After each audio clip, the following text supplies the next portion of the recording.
Hello, my name is Craig Howard, and I used and abused ecstasy. I'm not proud to admit this, but I want to share my story so no one else has to experience my pain. One poor decision on a late summer night was the catalyst for my downfall. Back in my younger years, I was known as the kid who had it all. I had an amazing girlfriend, a family who loved and supported me through everything, a full ride to the South Central University of Florida for basketball, and a great job at my local daycare. My perfect life would snowball out of effect sooner than I could ever imagine. It all started when I went to a party after prom. My girlfriend had to go home, so I dropped her off at her house and then went to my friend's house for the party. When I got there were people everywhere. Beer and drugs were on everyone's mind. I was just about to leave when my friend pressured me into staying. If my girlfriend would have been there, I feel that she would have supported me and I would have made the right decision. But then I gave in to temptation. My friend offered me a beer and I drank it. One led to another and I got sick. He offered me a pill to make me feel better and I took it. And boy, did I feel better. I felt as if I was on top of the world. I was so sure that I was invincible that I made the terrible mistake of cheating on my girlfriend with her best friend. When my girlfriend found out, she was heartbroken. I felt terrible, but there's nothing I could do. After this, I went home and took the pill again to get the same feeling I had of being on top of the world. My mom walked into my room and saw me take the pills. She disowned me and called the police. I was arrested and put in jail for a week.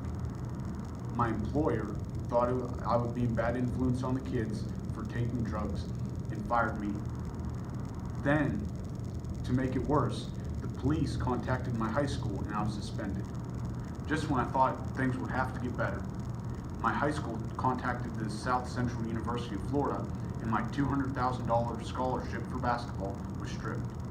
By this time, I thought my life couldn't get any worse, but boy how I was wrong. I then started to take it to relieve my anxiety, and I didn't have a life plan, so I was living every day as a new day. I then developed a tolerance and I had to take more to get the same effect. It cost me $50 per day. To get this money, I had to steal it from my parents, my family, and friends of mine. I felt bad because my mom couldn't afford any of her medicine that she needed to survive, but I needed the feeling of euphoria. After a while, I just didn't get the same euphoric feeling I loved. The more I took, the worse I felt. I experienced depression, insomnia, and even loss of memory. I even tried to commit suicide 4 times. After this, I knew it was time to get help. I went to therapy 4 times a month. I met Dr. Titus, and he helped me and my friends get better. Hello, my name is Dr. Titus. I help Craig with his ecstasy addiction.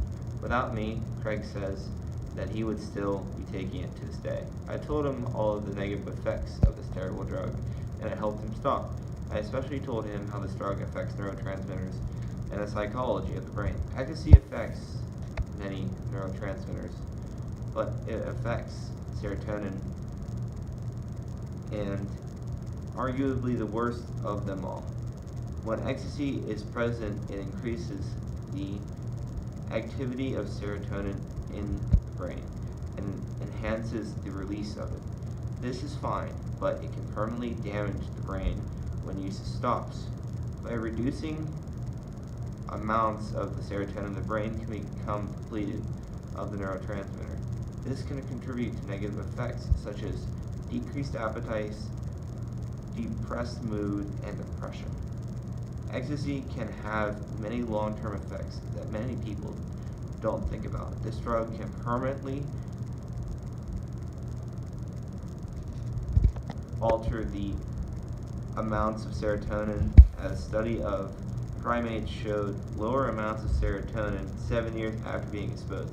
Many people think that a couple weeks after they stop taking the drug, but that is simple false. I want people to know the truth that happens to them when they get ecstasy to convince them not to take it in the first place.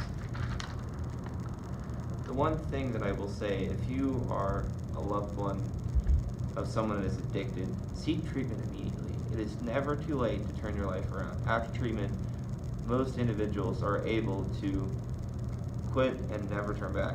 You have to surround yourself with good people. If the temptation arises, you have to say no. Your life will greatly be better after that. Hello, my name is Bob and I need help. My mom found out that I took ecstasy after I went to the dentist. I had a problem with my jaw and my teeth were clenched. He told my mom that that was a sign of ecstasy usage, and when we got home, she freaked out.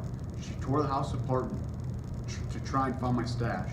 So in order to keep it hidden, I consumed it all. That was one of the biggest mistakes I've ever made in my life. If I would have just told my mom the truth, she could have got me help. After I took all my ecstasy supply, things went downhill. I had a fever, increased heart rate, and an increased blood pressure. I had to go to the hospital as a result, and I stayed there for 3 months. These were 3 months that I lost of my life that I could have had back if I would have just done the right thing. After this, I knew that it was time to get help, so I called Dr. Titus to turn my life around. Thank you, Bob, for visiting the Center for Help. We are going to help you with your addiction. Even though you were addicted to ecstasy and you took this large quantity in one hit, it's not the end of your life. It's not the end of the world. You will suffer permanent effects. I'm sorry to say, but that's what happens when you take drugs. So we will start you off on a treatment plan and we will get you off of ecstasy. We will keep your withdrawal effects minimum as possible. There will still be withdrawal effects because your brain will crave serotonin. So we will have to give you substitutes and all those other things until your brain can adjust to the serotonin levels that it's missing and the other neurotransmitters that ecstasy has thrown off or wrecked in your mind. Your memory loss will be permanent for most of your life. It will take decades for even your memory comprehension to come back.